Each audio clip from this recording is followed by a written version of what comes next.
Halo Sobatku Mistik Mustika dimanapun Anda berada. Kali ini saya diminta untuk sharing lagi cerita soal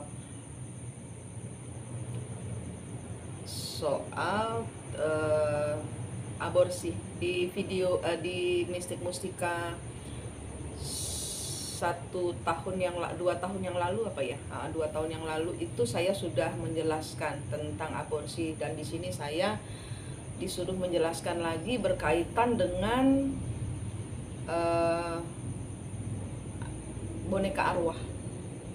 Jadi dari pengalaman saya sendiri, dan itu baru terungkap 2 tahun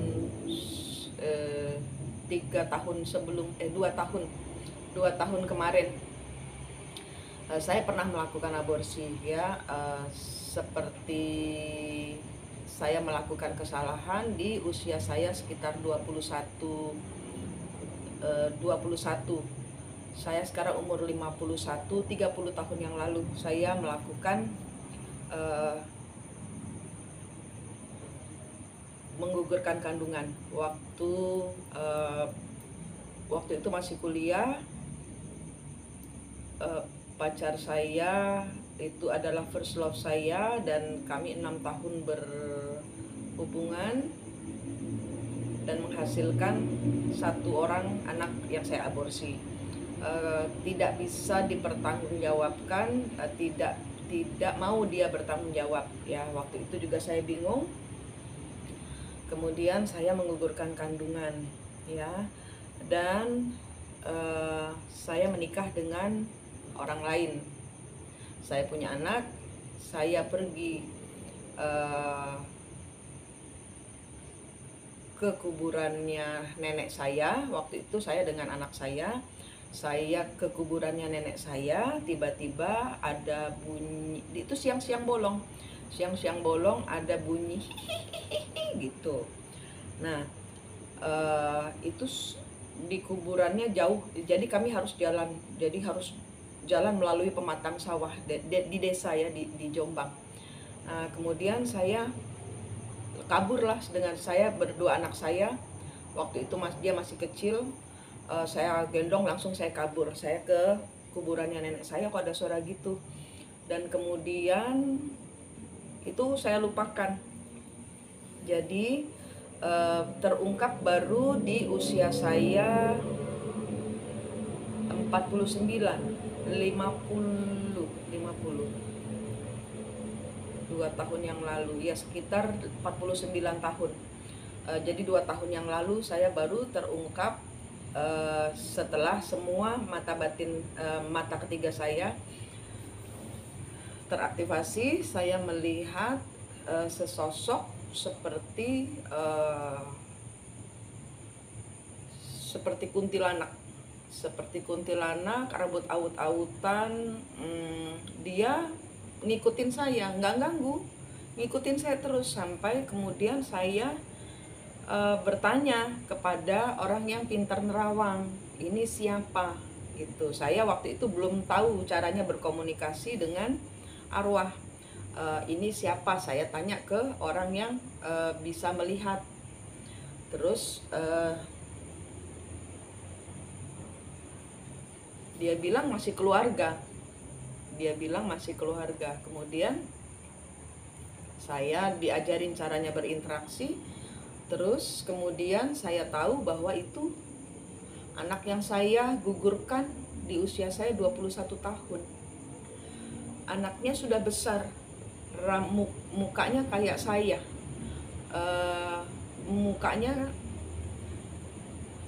Hidungnya mancung kayak Cina, kayak saya, kayak Jawa. Karena bapaknya waktu itu orang Cina, mukanya kayak Cina Jawa gitu, dia mix. Kemudian saya teringat peristiwa di mana saya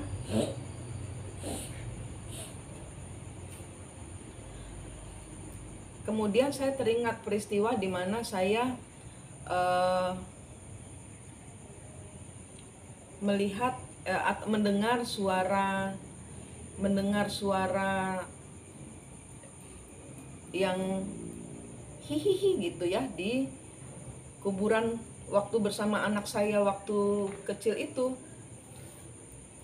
Ternyata saya teringat pada saat nenek saya meninggal di Karangmenjangan, Surabaya, itu saya ngaku dosa waktu itu saya sendirian. Waktu itu nenek saya persis saya yang nunggu di rumah sakit, persis saya, terus kemudian dia meninggal.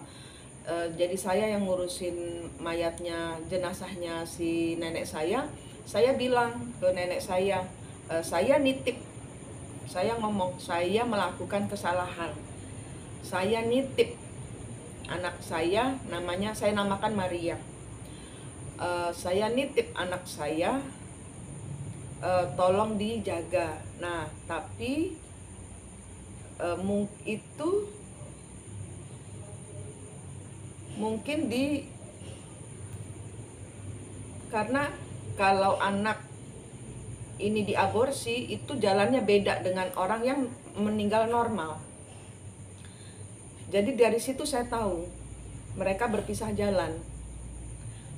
Anak saya karena sudah dititipin ke nenek saya ada di kuburan di Jombang, padahal saya di Surabaya. Nenek saya dikuburkan di Jombang. Nah, singkat cerita, dari situ saya tahu bahwa wow, anak saya sudah cantik, sudah besar, 30 tahun, anak ini berkembang, ngikutin mamahnya.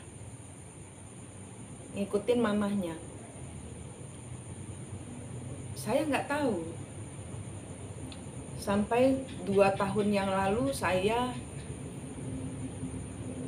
sudah bisa berinteraksi, saya doakan, saya kubur, saya kubur, saya prosesi seperti saya kremasi, saya bakar, saya kremasi dalam 5 dimensinya. Saya doakan semoga dia mendapatkan tempat yang jalannya dia gitu. Karena di dunianya dia anak ini tumbuh. Jadi kaitannya dengan boneka arwah. Boneka arwah itu juga diambil dari arwah bayi-bayi yang seperti ini. Dan ini bisa besar.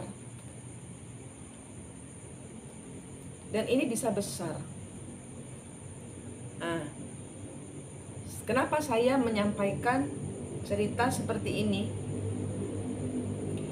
Karena ketahuilah, kita yang nyimpen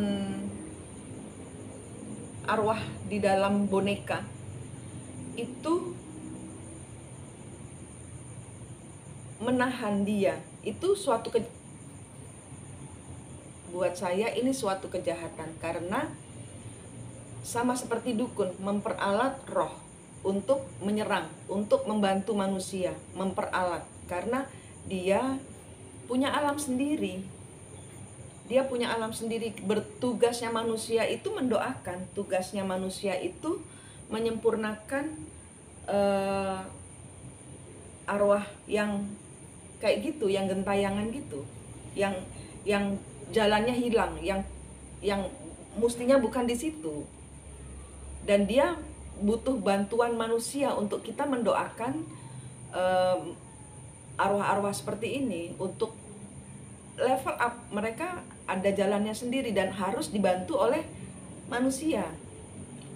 Level dari roh itu roh level bawah, manusia, leluhur, baru Allah. Nah, ini tren di mana anak buah Dajjal melahirkan bayi-bayi.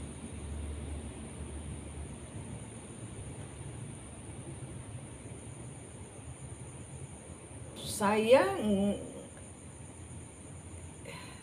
nih disuruh untuk menjelaskan soal bayi aborsi, bayi hasil aborsi, bahwa kita kadang-kadang kesandung langkah kita dari kelakuan kita sendiri,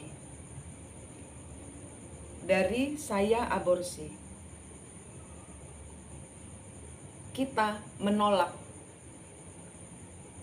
titipan Allah. Kita menolak hasil dari perbuatan kita. Kalaupun kita tidak mengakui itu, kita menolak untuk mengakui. Nah, kita tidak diakui. Kita menolak kehidupan di dalam badan kita. Hidup kita pun ditolak-tolak orang. Jadi, jangan salahkan Tuhan itu jahat. Jangan salahkan kenapa hidup saya begini kalau pembersihannya belum ada dari inti sejatinya diri kalian. Makhluk itu hidup, roh itu hidup, roh itu berkembang.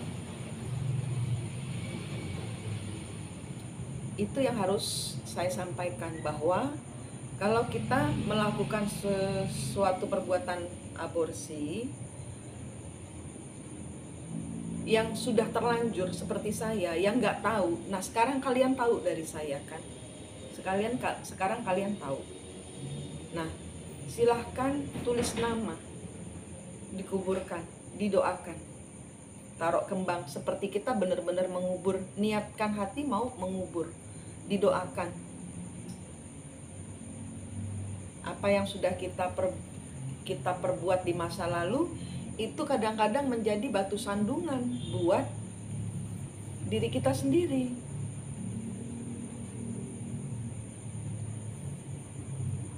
Jadi seperti bayi arwah itu adalah roh dari anak-anak yang digugurkan.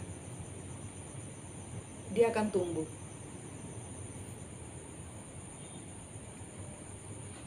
Dan kalau kita tidak mendoakan dia untuk kembali ke jalannya, kita yang akan kena karmanya.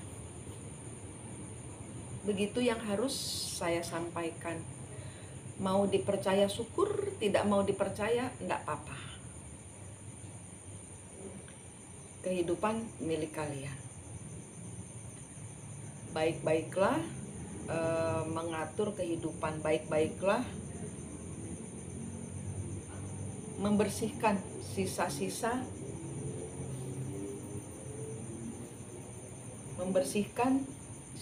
dosa kita. Pembayaran karma itu ada. Pembayaran karma itu nyata. Kadang-kadang karma itu dari apa yang kita perbuat sendiri di masa lalu yang belum selesai. Ya. Kita menyakiti, kita pun disakiti.